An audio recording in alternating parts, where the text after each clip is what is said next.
We have Fed officials see restrictive policy staying in place until inflation eases. Their minutes show. Now, the minutes always come out a couple weeks after the Federal Reserve makes their public comments and their prepared statement and take their press Q&A. So, Uncle Pow Pow, Uncle Jerome Pow, and their meeting minutes were released, and there were some differing opinions. So, again, not everyone's on the same page on what the Fed should do and why.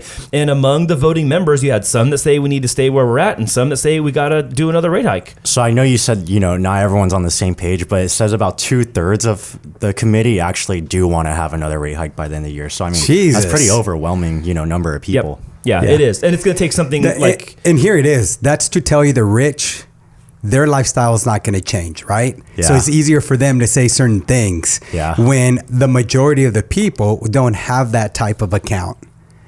So for us, like we're us three in here, we're like, no, reduce their rates, right? Get us in there. Let us have some normalcy once again. Yeah. Right. And so these guys really doesn't matter. Their life change, their lifestyle ain't going to change. Yeah. I mean, I think when they put their hat on for what their professional expectations are and requirements are, they know that, it's kind of like, oh, that's being done on my watch. Right. So I have to make a calculated decision with the information I have. This goes to the data point you're making and asking about. Is that they are data reliant, but again, I have to say, when you are relying so heavily on, let's say, core PPI or core CPI, which strip out things that we actually still pay for, I mean, I'm starting to side eye your intention. I'm honestly like, well, are you being serious or not? Because if I stuff in my fuel costs, I stuff in my housing costs, I stuff back in my food, my eating costs, I actually still pay those things. And so you saying you strip those things out in order to come up with some other core number that helps you make your data-driven decision, that's really hard because you're just dealing with a significantly reduced set of data in order to make a decision that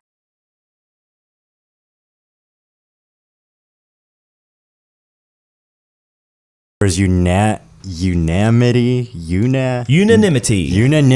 at one point that rates would need to stay elevated until policymakers are convinced inflation is heading back to 2%. Of course. So, I mean, at what point does inflation have to be at where, they stop raising the rates? 2%.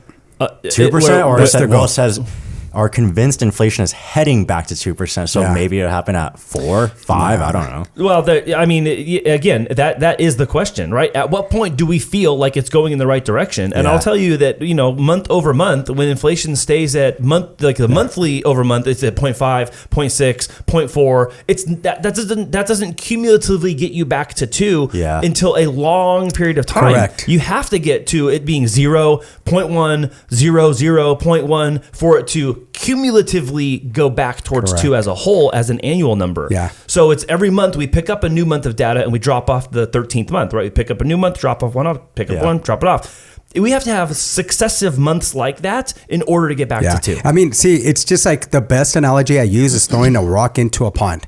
You throw the rock in there and you know how you see the ripples? It takes time for you to see that ripple effect. So, and there's a lot of things that factor in. The ripple's not always going to look the same, all of them. Some will actually go longer, some are shorter, if you notice that, right? Yeah. So there's a lot of economic factors that factor in whether or not we're going to see that ripple effect take place sooner or is just going to be way later. And what we're seeing right now, based on all the data since March of 2022, we've seen inflation not go down as drastic and as fast as we thought it would. Mm-hmm. And that's just a longer ripple. And right now, with everything that's going on in our world, oh my goodness, it just may take longer. Would you agree with that, Andy? Yeah, and I'm glad you brought that up. And that's a great analogy because there's people that I listen to and I watch and I read about, and their kind of silent concern has been, what about reinflation? Because reinflation is something that we've seen, and again, it's part and parcel from a variable that is not controlled by the Fed. Fuel costs make their way into every single product because companies pass on expenses to consumers. That's right. So when fuel costs go back up and instead of $5 a gallon, I'm paying $7 a gallon, the business finds a way to put that into the hands of the consumer at a higher price, which means that price becomes sticky and the Fed can't do anything about it. Yeah. So if there's going to be oil scarcity, that makes its way through the pipeline of manufacturing into goods, not as much into services, but as a service company, guess what? Yeah. I have expenses and everything I'm buying for that's at the tail end of this pipeline is more expensive. So now I got to charge more as a service as well. So you're not going to be a nice guy and just take the hit. You're going to pass it on to the consumer is what you're saying. I don't even know that it's being a nice guy or a bad guy. It's about being mathematically nice guy, practical. Andy. Charge less for gas. Charge less. Well, and again, and then when you start talking about, how do companies, how do they avoid that? They start cutting people. Correct. They cut expenses and they cut people. They can cut back on some benefits in some cases, which again, those then make ripple effect material impacts in your labor force. And that's the biggest commonality. When things are changing in the market, the best thing you got to do is start trimming some of that fat, right? Yeah. Yep. Otherwise, you're not going to survive that next through the season.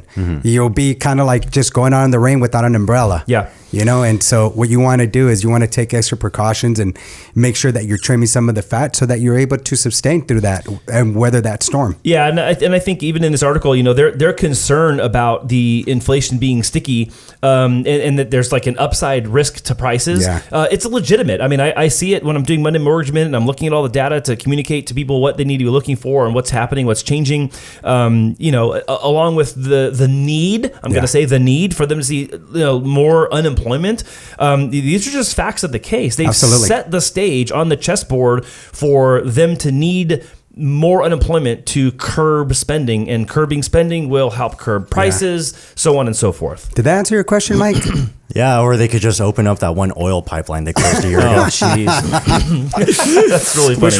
Wishful thinking. Yeah. Mikey, I think Mikey just wants, you know why? Mikey just wants cheaper gas so he can drive quicker. Yeah. I think that's what it is. Yeah. He's got a 2-door car now. No, so I just don't want to, drive home in silence after filling up gas every time anymore. Yeah, it's okay. You could walk home. That's it. That's it. All right, guys.